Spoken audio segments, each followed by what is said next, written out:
Audio Jungle.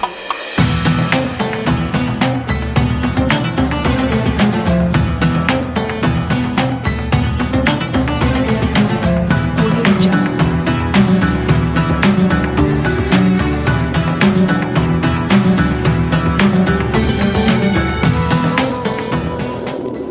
Yang itu ada request di Ustaz. Apa? Terima kasih Pak Kiai. Ini ada request dari jamaah. Alhamdulillah nih materinya pas banget nih hari ini. Itu tentang kurban. Saya udah sering banget nih ngoprek-ngoprek sama dia kalau ngoprek-ngoprek tiap Jumat. Yang penting ini adalah niat. Iya. Kalau kita niat, insya Allah rezeki ada. Sama dengan saling ngobrol-ngobrol yang Jumat. Terima kasih Ustaz ini. Asbab materinya. Pertanyaan ada pertanyaan sini. Ini request dari jamaah. Yang pertama, bagaimana hukum kurban bagi orang yang telah meninggal dunia? Kemudian yang kedua, hukum sholat Idul Adha di musola yang diapit dengan dua masjid. Jadi yang pertama itu hukum kurban bagi orang yang telah meninggal dunia. Yang kedua adalah sholat Idul Adha atau sholat Idul Fitri yang di musola yang diapit oleh dua masjid. Contohnya saya sebutin saja langsung dah. Di sini Masjid Jabal Salam, di sebelah selatan Masjid Al Khairiyah. Di tengah-tengah antara dua masjid tersebut itu ada musola yang mau menyelenggarakan daripada sholat sunat Idul Fitri ataupun untuk besok ini sholat sunat Idul Adha dan menutup jalan. Itu yang pertanyaan kedua. Kemudian yang ketiga, hukum bau mulut dalam pelaksanaan sholat yang sampai mengganggu makmum yang lainnya.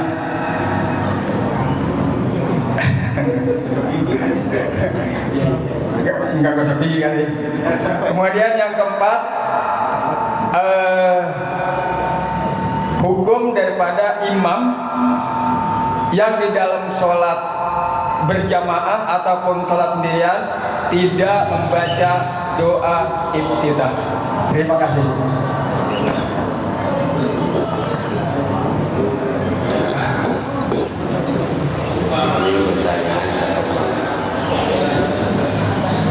Yang saya jawab dari bawah dulu dah. Iya. Bukan dari atas. Pertanyaan yang keempat, ketiga, dua, dan terakhir yang pertama. Saya jawab yang keempat, bagaimana hukumnya seorang imam ketika melaksanakan sholat tidak membaca doaul iftitah. Begitu juga seorang makmum.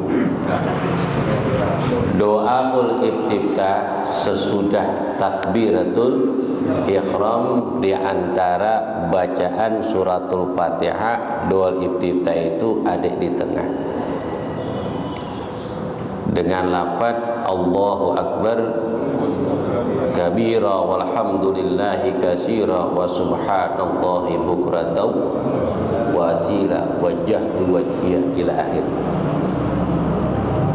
Ini doa yang dibacakan oleh junjungan Nabi besar Muhammad sallallahu alaihi wasallam ketika Nabi baru lahir di alam dunia. Beliau dalam keadaan sujud. Beliau dalam keadaan sujud. Doanya doaul iftitah. Kemudian Nabi menganjurkan, jadikanlah doa ini awal permulaan bacaan yang dibaca ketika sholat. Maka dikatakan doaul iftitah. orang yang melaksanakan sholat tidak membaca doaul iftitah, hukumnya makruh. Hukumnya makruh. Ini termasuk sunnah hayat, bukan sunnah abad. Sunnah hayat itu lebih daripada 373 sunnah dilakukan ketika sholat dari sunnah hayat, termasuk duaul iftitah, ataupun membaca ta'awud, ataupun membaca amin berbarengan dengan imam, dan membaca surah sesudah suratul Fatihah didahului dengan bacaan bismillah, itu namanya sunnah hayat. Kalau meninggalkan dual iftitah, hukumnya makruh. Ada beberapa syarat bagi makmum untuk membaca dual iftitah, termasuk bagi imam. Ayakuna fil qiyam, ketika dia membaca dual iftitah di dalam keadaan berdiri sesudah takbiratul ihram. Kedua, la yaqafa fawatil fatihati anil imam, dia tidak takut tertinggal Fatihahnya bersama imam. Yang ketiga, la yabda mad'ul akhir, tidak didahului dual iftitah itu dengan bacaan apapun, walaupun bacaan ta'awud ataupun bacaan bismillah. Sudah takbir Allahu Akbar, langsung baca Allahu Akbar kabira walhamdulillahi katsira. Kalau didahului dengan bacaan bismillah atau ta'awud, tidak disunahkan dual iftitah. Ataupun ketika dia takbiratul ihram kemudian dia langsung duduk bersama imam di dalam tasyahud awal ataupun tasyahud akhir, pas dia baru duduk, tak tahu imam salam, dia bangun, tidak disunahkan baca dual iftitah. Yang keempat, ala yakuna sholatul janazah, hendaknya dual iftitah itu tidak dibaca ketika melaksanakan sholatul janazah. Tuh 4 syarat ya.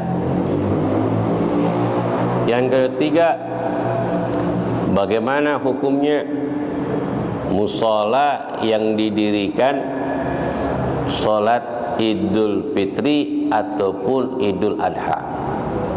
Sholatnya sholat sunnah, sholatnya sholat sunnah, bukan sholatul wajib. Hukumnya sah. Jangankan di masjid, di musola, di rumah pun hukumnya sah. Tapi kan hablun minal jamaah, hubungan kita dengan jamaah antara masjid dan musola itu kan udah ada masjidnya, udah ada masjidnya kanan kiri, kemudian musola kan baru. Dan kita jangan maksakan diri. Kalau memang di musola itu tidak memadai, apalagi posisinya di pinggir jalan, mi'rabnya di depan, kan sulit ini. Ke kanan rumah orang, ke belakang rumah orang, depan mi'rab, masih iya mimbarnya ditarik ke jalanan, betul gak? Nah, jangan maksakan diri, jangan keinginan kehendak, karena ada hak orang berjalan di situ, jangan ditutup, kecuali kasih jalan. Kalau kita kan nih ke Masjid Darussalam Al Khairiyah ataupun di Alwigoya, termasuk di Syahidin Al Huda, walaupun ditutup tapi ada jalan, orang bisa jalan motor, betul gak? Kalau mimbarnya udah di jalanan, itu namanya memaksakan diri. Ikut gabung aja dah, masjid kan deket di tengah-tengah, Masjid Darussalam paling 100 meter, Al-Khairiyah paling 150 meter. Lagi pula di sono lebih banyak jamaahnya, lebih abdol. Tuh, lebih jamaah lebih banyak, lebih abdol daripada jamaah yang sendiri. Apalagi itu kan model musolanya kan kayak model musola keluarga ya kayaknya mah ya. Jamaah juga kurang. Jadi jangan memaksakan diri. Ya, lebih baik gabung, lebih enak, lebih nyaman. Makanya kalau mau bikin musola ini ataupun masjid, kalau bisa tempatnya strategis dan banyak warga di tengah-tengah. Makanya nanti insya Allah karena berkaitannya dengan masjid dan musola, habis lebaran Idul Adha sebulan lagi dah, rencana kita ame jamaah musola Al Jannah yang ada di belakang tuh, DRT 1 RW 3 ini PRT-nya.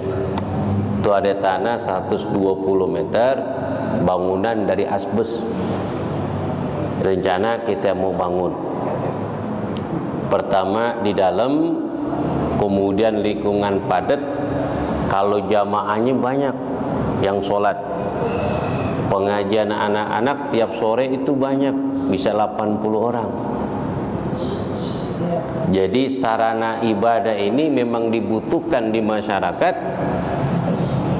Maka inilah kewajiban kita sebagai orang muslim dan muslimat untuk memperbaguskan sarana ibadah untuk amal jariah kita.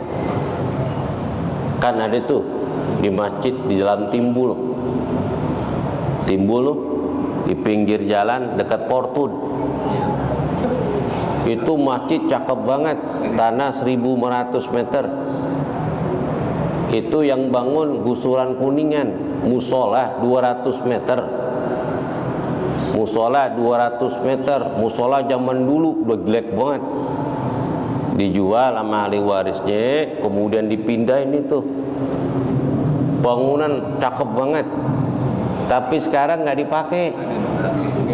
Digembok sama warga. Kenapa? Karena warga nggak butuh. Kanan kiri banyak masjid dan musola, akhirnya terbengkalai itu. Termasuk masjid nih dekat Setu Babakan, yang di pinggir kali kan udah buat itu 2000 meter tuh, bangunan 2 lantai, sampai sekarang nggak dipakai. Kenapa? Niat baik untuk syiar agama Allah setidak-tidaknya dengan jalan musyawarah, panggil lurah, panggil LMK, panggil RW, panggil RT, tokoh masyarakat dan tokoh agama. Saya akan bangun ini yang namanya musola atau masjid, kira-kira warga membutuhkan atau tidak. Tuh, wasarwirhum fil amri wa idza azamta fatawakkal 'alal. Biar ada manfaat. Lebih baik taruh di daerah Sawangan atau Bogor atau pondok-pondok pesantren yang belum ada musola dan masjidnya, mendingan di situ, manfaatnya lebih banyak. Betul gak? Tuh, kalau di Jakarta ini harus teliti dulu tempatnya, warga membutuhkan nggak? Betul gak? Karena masjid musola mau nggak mau harus dimakmurkan di dalam sholat berjamaah. Tuh. Jawaban yang kedua, Panji.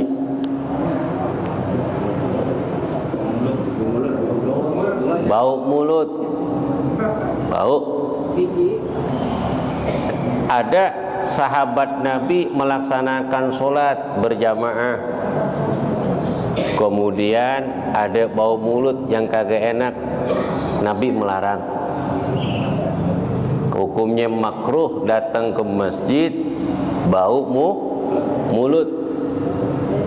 Tuh. Bukan mulut doang, termasuk ketek. Mikiran takbir, baunya nggak sedap bener. makruh tuh. Makai sunnah mandi, sunnah gosok gigi ataupun berkumur, atau makai siwak. Karena malaikat dan manusia melaksanakan sholat di dalam masjid merasa terganggu, makai sunnah sebelum sholat kita mandi. Hukumnya makruh itu dalam kitab Minhajul Qayyim ataupun di dalam kitab Subuhus Salam. Terus gimana hukumnya orang yang sudah meninggal dunia kemudian dia mau korbankan? Bagus. Idza mata ibnu Adam in qata amalu illa bisalasin. Apabila seorang meninggal dunia maka putus semua amalnya kecuali 3. Salah satunya waladun shalihun.